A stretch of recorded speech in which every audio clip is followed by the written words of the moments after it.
Hello guys, for today's vlog magluluto po tayong adobong spare ribs. Di ba? Ayan po yung ating bawang. Hindi po natin pinitpit dahil kinakain po yan ni Sir ng buo. Ganyan lang po yan. Then ito po yung ating ribs. Ayan guys, ang ganda oh. At syempre lalagyan po natin yan ng 5 spice powder. Chinese recipe po ito. Yan, kaya yan po ang nilalagay natin. Lalagyan po natin ng soy sauce. Then lalagyan natin ng oyster sauce.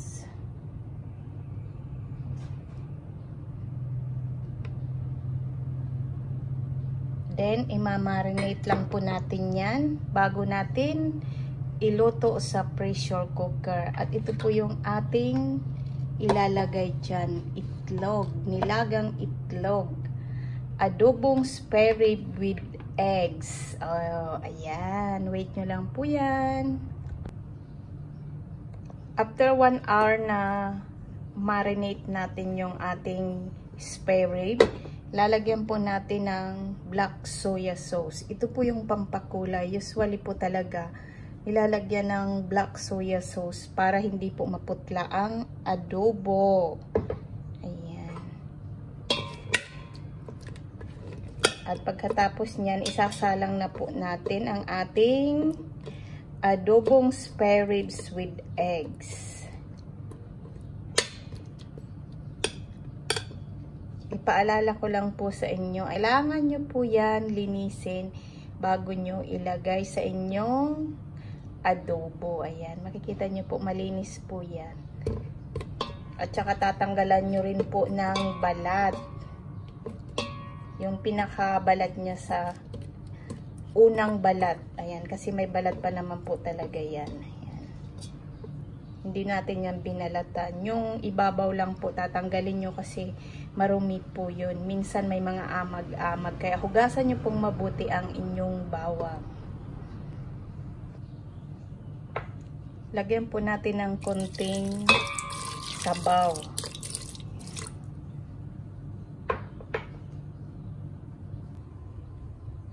Ngayon, iluluto na natin ang ating adobong spare ribs sa ating pressure cooker. Isit natin ng 30 minutes. Ayan.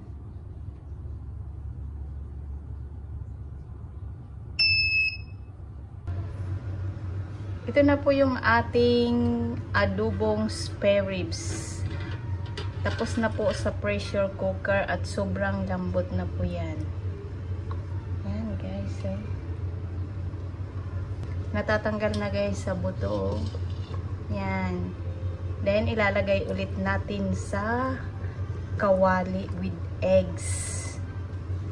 Para maging malapot yung kanyang sabaw. Ayan na po after sa pressure cooker. Dito naman po natin pakukuluan para maging malapot yung kanyang sabaw.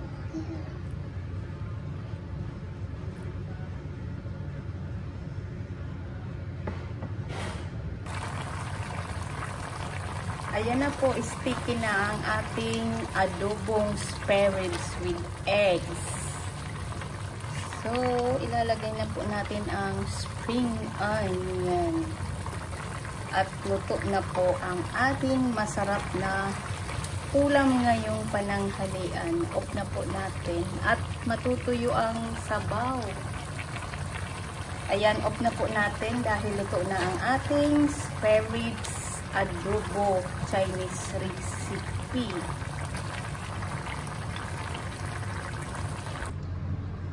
Adobong spare rib with eggs. Ayan, lalagay na po natin yung natitirang sauce.